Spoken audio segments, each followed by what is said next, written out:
Bienvenue dans cette nouvelle vidéo de formation Airflow. Aujourd'hui, nous allons voir comment gérer les rôles des utilisateurs dans votre environnement. C'est une fonctionnalité essentielle pour gérer l'accès des utilisateurs dans Airflow. Commençons. Accédez à l'écran Utilisateurs et autorisations, puis cliquez sur l'onglet Rôles. Qu'est-ce qu'un rôle dans Airflow? C'est un ensemble de permissions d'accès pour différents écrans et fonctionnalités. Airflow inclut 3 rôles natifs que nous allons présenter. Administrateur permet un accès complet aux paramètres de l'environnement, au suivi et à l'examen de toutes les modifications de données, à la modélisation des processus, à la documentation et à l'automatisation.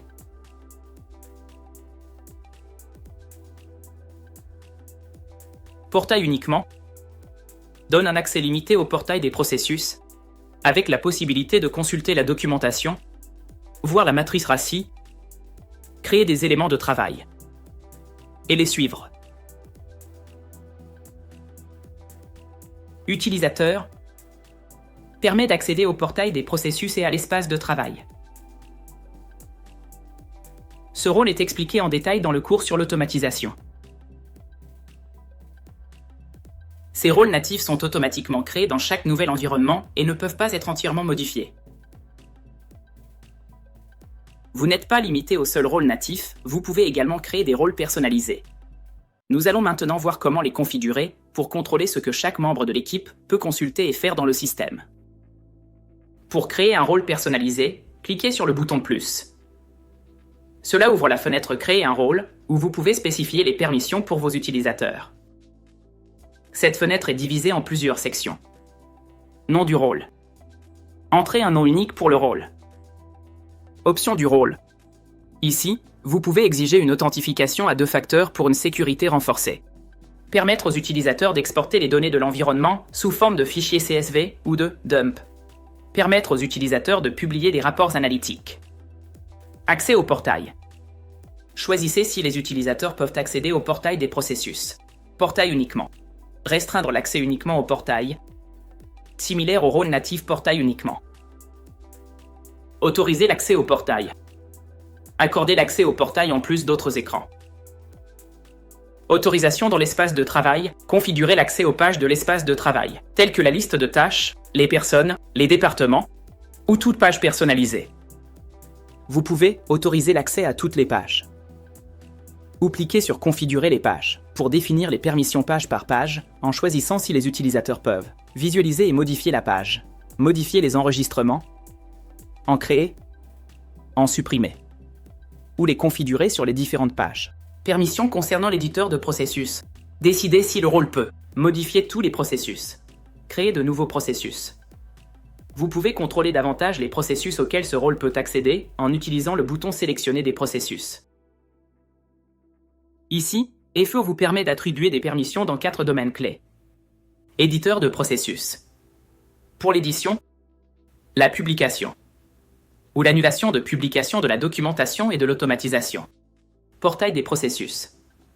Pour la consultation de la documentation, la visualisation des éléments des membres du même département, le téléchargement du PDF de la documentation, le téléchargement des pièces jointes du processus, les commentaires et la création d'éléments de travail. Éléments de travail. Pour la gestion, l'édition ou le suivi de l'exécution des tâches. Ceci est couvert dans la formation sur l'automatisation. Analytique. Pour la visualisation des rapports analytiques. Retour à la fenêtre de configuration des rôles. Prenons un exemple concret. Imaginez que nous créons un rôle pour le service des ressources humaines. Dans ce scénario, les utilisateurs des ressources humaines ne devraient accéder qu'à la documentation de 2 processus spécifiques. Le remboursement des frais et le recrutement. Bien entendu, dans votre cas, vous pouvez leur permettre d'accéder à plus de processus. Ils devraient pouvoir télécharger la documentation et les pièces jointes, mais ne pas être autorisés à commenter ou modifier quoi que ce soit.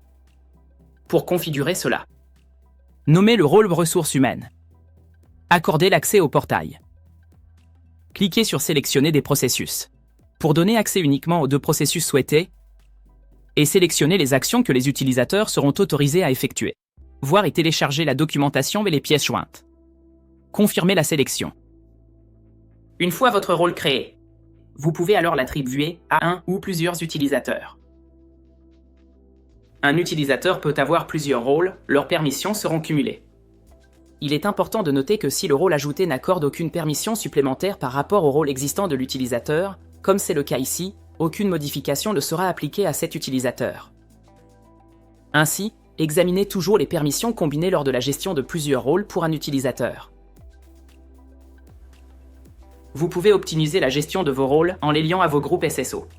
Dans cette partie, nous vous guiderons pour configurer cette intégration dans Airflow afin de bénéficier d'un meilleur contrôle. Après avoir configuré le SSO pour votre environnement, vous verrez apparaître une section de mappage de groupe dans la configuration des rôles.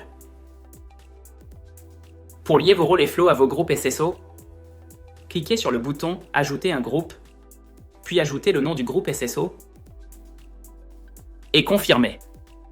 Prenons l'exemple du rôle « Ressources humaines » qui peut être automatiquement lié au groupe SSO « Ressources humaines AD ».